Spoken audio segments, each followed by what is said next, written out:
ఇచ్చినందుకు మీకు నా హృదయపూర్వక ధన్యవాదాలు తెలియజేసుకున్నాను అధ్యక్ష. గోండు శంకర్ గారు మున్సిపాలిటీ కాకుండా ఈ రెండింటి మీద మాట్లాడతారా లేదా? రెడ్డప్ప గారు, మాధవ్ గారు. ధన్యవాదాలు అధ్యక్ష. మాకు ఇందాక మున్సిపల్లో కార్పొరేషన్ గురించి మాట్లాడే అవకాశం ఇవ్వలేదు అధ్యక్ష. చాలా మనస్తాపం గురై ఉన్నాము. చాలా సమస్యలతో ఉండి ఆస్పిరేషన్ డిస్ట్రిక్ట్ లో ఉన్న కార్పొరేషన్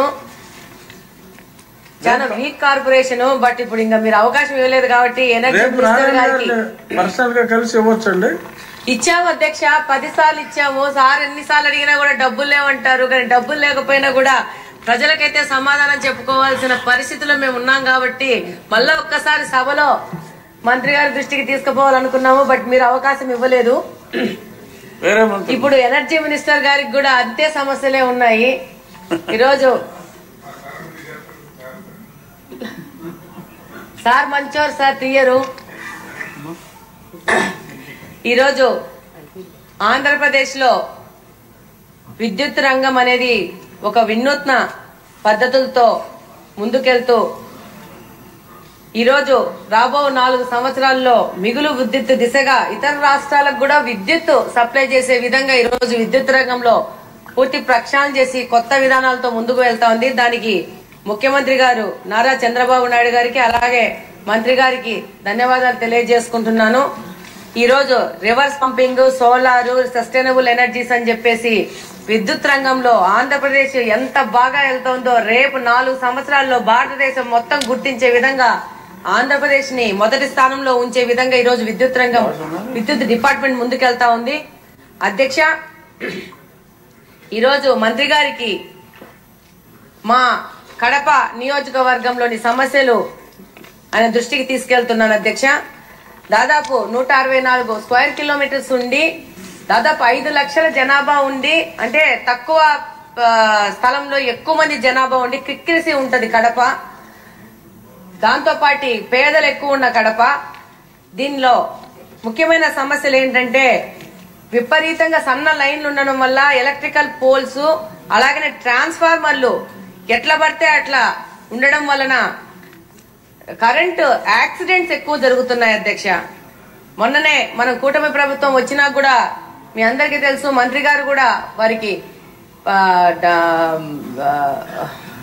హెల్ప్ చేశారు. 2 పిల్లలు చనిపోయారు, వెంటనే వాళ్ళకి ఎక్స్గ్రేషియా పంపించారు.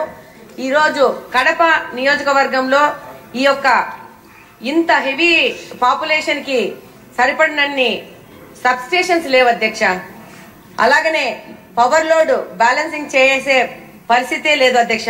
గత 5-6 సంవత్సరాల నుంచి గత ప్రభుత్వం యొక్క తప్పిదాల వలన ఈ యొక్క సబ్ స్టేషన్స్ కట్టడంలో గానీ పవర్ లోడ్ బ్యాలెన్స్ చేయడంలో గానీ వాళ్ళు విస్మరించారు అధ్యక్ష.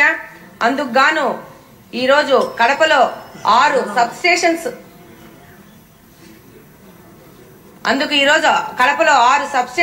నిర్మాణానికి ఆవశ్యకత ఎంతగానో ఉంది అధ్యక్ష. దానికి మంత్రి గారి దృష్టికి తీసుకెళ్తున్నాను. అలాగనే అధ్యక్ష, ఈ హెవీ పాపులేషన్ వలన ఈ కరెంట్ పోల్స్, ట్రాన్స్ఫార్మర్స్ అస్తవ్యస్తంగా ఉండడం వల్ల మరణాలు ఎక్కువ జరుగుతున్నాయి అధ్యక్ష. దానివల్ల ఈ కరెంట్ పోల్స్ ని, ట్రాన్స్ఫార్మర్స్ ని ఒక పద్ధతిగా వాటిని ఆర్గనైజ్ చేయాల్సిన అవసరం ఉంది అధ్యక్ష. దానికోసం కూడా మంత్రి గారు బడ్జెట్ లో నిధులు కేటాయించాల్సిన అవసరం ఉంది అధ్యక్ష. అలాగనే కడపలో ఎంతో బిజీగా ఉన్న వైవి స్ట్రీట్, బీకేఎం స్ట్రీట్ లాంటి మార్కెట్ ఏరియాల్లో చాలా కంజెస్టెడ్ గా ఉంటుంది అధ్యక్ష. ఒక రిక్షాలు, ఆటోలు పోవాలంటేనే ఇబ్బందిగా ఉన్న పరిస్థితి. ఒకవైపు చూస్తే చెయ్యెత్తి అందుకుంటే కరెంటు లైన్లు అందుతాయి అధ్యక్ష. అంత అధ్వానంగా ఉంది. ఈ యొక్క ఏరియాలలో అండర్ గ్రౌండ్ పైప్ లైన్స్ పెట్టేసి ఈ యొక్క ఎలక్ట్రిసిటీని అండర్ గ్రౌండ్ లో తీసుకెళ్తే బాగుంటది అని చెప్పేసి మంత్రి గారికి ప్రపోజల్స్ కూడా ఇవ్వడం జరిగింది అధ్యక్ష. దానికి గాను అలాగనే ఈ పోల్స్ ఇవన్నీ ఒక రకంగా చూసే అధ్యక్ష, 2nd ఫ్లోర్ లో నిలబడుకుంటే మనుషులకి ఈ యొక్క కరెంటు లైన్స్ అందే పరిస్థితి ఉంది. దాదాపు కొన్ని బయటికి రావట్లేదు కానీ చాలా ఎలక్ట్రిసిటీకి సంబంధించిన యాక్సిడెంట్ జరుగుతున్నాయి. కాబట్టి దగ్గర 100 కోట్ల వరకు దీని మీద ఉంటది. మంత్రి గారి బడ్జెట్ లో కడప కాన్స్టిట్యున్సీ ని ప్రత్యేక దృష్టితో చూసి ఈ సమస్యల పరిష్కార దిశగా పోవాల్సి ఉంటుంది. అలాగనే మీకు ఇప్పుడే ఈ యొక్క ప్రపోజల్ కి సంబంధించి లెటర్ కూడా తయారు చేసుకున్నాను అధ్యక్ష. అది కూడా మంత్రి గారు తీసుకొని తొందరగా కడపను కొంచెము ఈ యొక్క ప్రమాదాల బారి నుంచి బయటికి తీసుకొస్తే బాగుంటది. ధన్యవాదాలు అధ్యక్ష. ఇందాక మాట్లాడిన శంకర్కి ఏదో గుర్తొచ్చినట్టుంది, చెప్పండి. మాట్లాడిన